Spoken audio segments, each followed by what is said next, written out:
voces en el mundo político hablan de este escenario que vive nuestro país en materia política.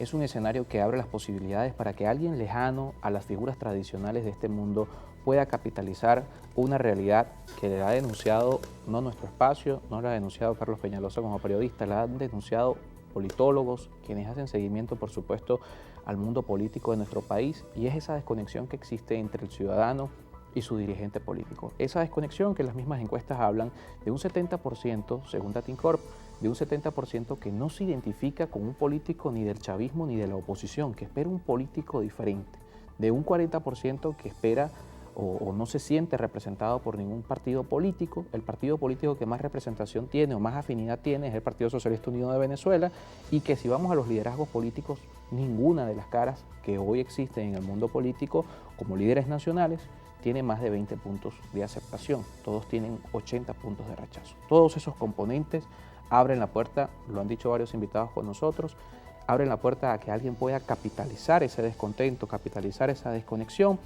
pero también tiene sus complejidades que eso ocurra. Por eso se habla en estos días del tema del outsider, que es esa figura que precisamente viene de un mundo distinto a la política, o no es una de esas figuras que está en el radar de la política y que pueda precisamente conectar con el ciudadano. Para hablar de eso está con nosotros en el estudio Julio Cellini, él es abogado, director de Locke Consulting, que muchísimas gracias además por acompañarnos. Quisiéramos hablar sobre esto porque Julio también ha sido una de esas voces que en todo este panorama ha dicho que un outsider ni se compra en una tienda, ni se saca de un sombrero.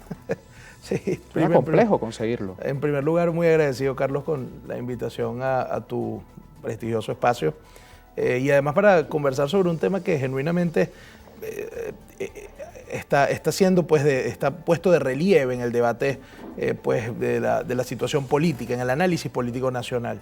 La verdad es que es cierto lo que tú mencionas con respecto a lo que venimos viendo desde hace aproximadamente 2 hasta 3 años en las encuestas con respecto a que la clase política venezolana está siendo pues, vista por la población con un gran desprestigio, con una gran desconfianza, porque ha sido incapaz de resolver los problemas de la gente. O sea, en un país en el cual la gente está buscando resolución de sus problemas fundamentales, de sus problemas básicos, y donde ha puesto la mirada y su esfuerzo además en la resolución de su subsistencia, de lo que importa pues, en el día a día a la familia venezolana, claramente eso ha sido, los partidos han sido incapaces de interpretar eso y de reconectar con la gente.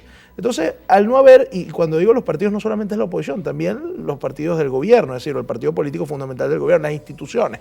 Cuando tú ves las encuestas, tú ves que hay un gran rechazo a las instituciones del Estado y a las instituciones políticas, a la clase política en general.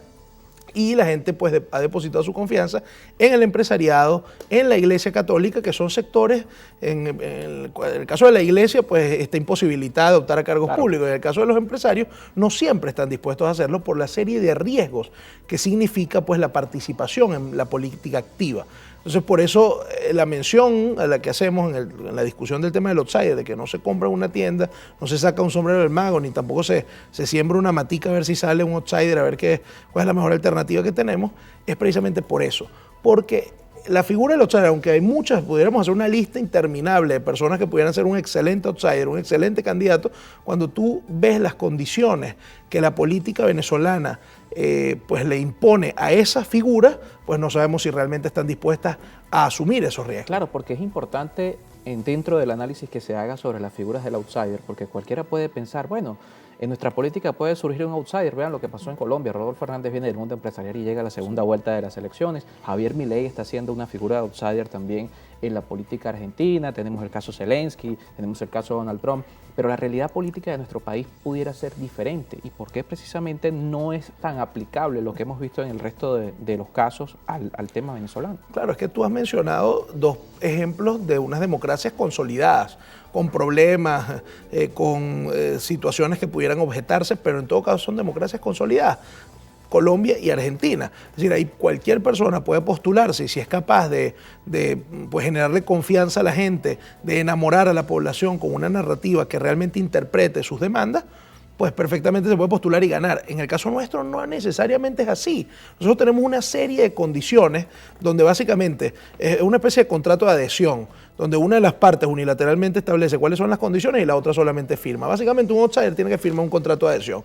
¿Usted está dispuesto a asumir riesgos de naturaleza personal, de integridad física, patrimonial, etcétera, etcétera? Bueno, si usted está de acuerdo a eso, si usted tiene las condiciones, échele pichón. Pero no solamente eso, va más allá. Usted tiene que tener una serie de capacidades en el orden político para negociar, no solamente con los partidos que van a apoyar su postulación. Usted necesita partidos políticos que apoyen su candidatura, sino que además usted necesita tener la capacidad de entenderse con sectores del gobierno. O es que nosotros creemos que aquí va a ser muy sencillo en el hipotético caso de que vayamos a una elección presidencial medianamente decente y un candidato outsider, supongamos que es el candidato y logra ganar las elecciones.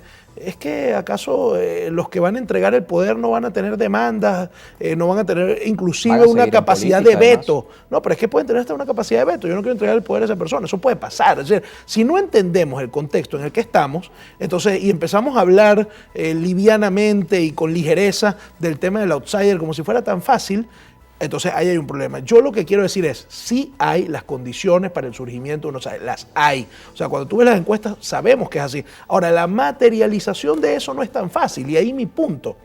Es decir, a veces pareciera que es muy sencillo, empezamos a mencionar a uno, al otro. Bueno, yo he escuchado a gente que ha mencionado a Irene Sáez. O sea, imagínate tú semejante locura, ¿no? Y no puede faltar Lorenzo Mendoza, que también siempre, cuando se habla Está bien, pero habría que preguntarle a él si estaría dispuesto a poner, claro, asumir los riesgos patrimoniales y personales y hasta familiares que tendría esa candidatura. Entonces, mi punto es a que nos atemperemos un poquito, a que moderemos un poquito las ideas que a veces las lanzamos con ligereza y empecemos a pensar en la materialización, o sea, en la capacidad efectiva de que se logre lo que nosotros estamos diciendo. Por supuesto, tú me preguntas a mí qué quisiera, yo quisiera que el candidato sea un candidato surgido de la política. ¿Por qué? Porque para eso se han formado, porque ese es el deber ser, porque la política al final tiene que ser una profesión y la gente que está en política aspira.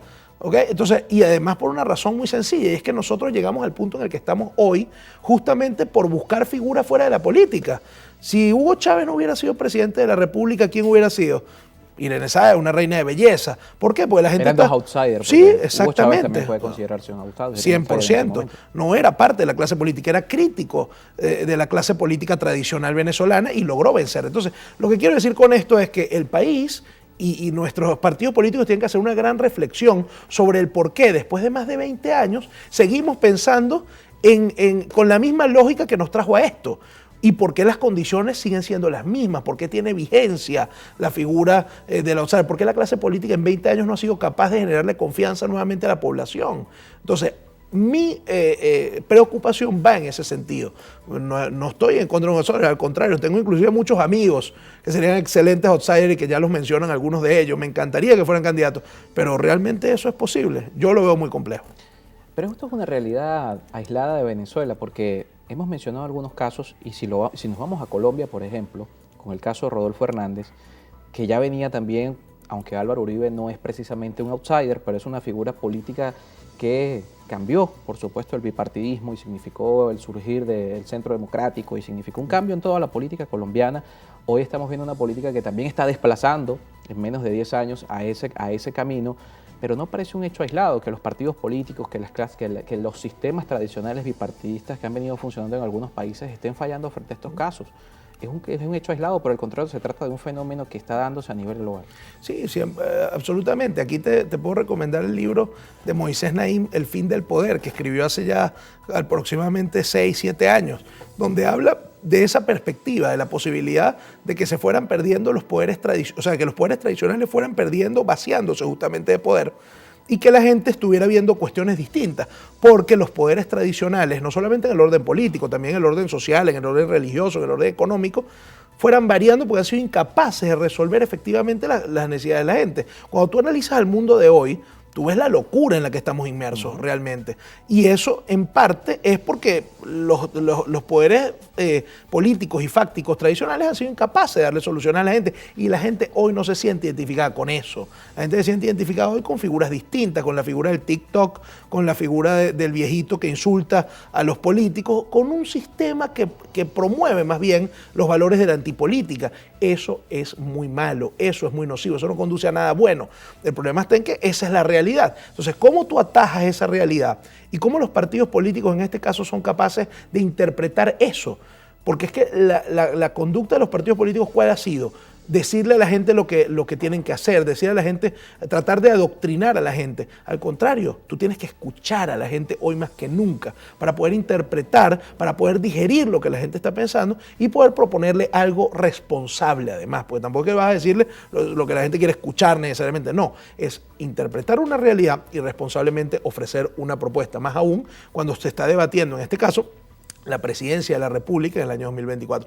Entonces, todas esas tareas que parecen sencillas son realmente complejas, son realmente, toman tiempo. Entonces, yo sugeriría a los partidos políticos, genuinamente, que se aboquen a eso, en lugar de ver algunos partidos políticos que ya básicamente se lavan las manos y dicen la solución es un outsider. Yo no creo que ese sea el mensaje que deban dar los partidos políticos. Los partidos políticos tienen que trabajar por interpretar a la gente y por ofrecer una propuesta. La figura del outsider vendrá si de aquí a 1 año o 2 años seguimos estando en la misma situación y tenemos que ir a buscar al outsider.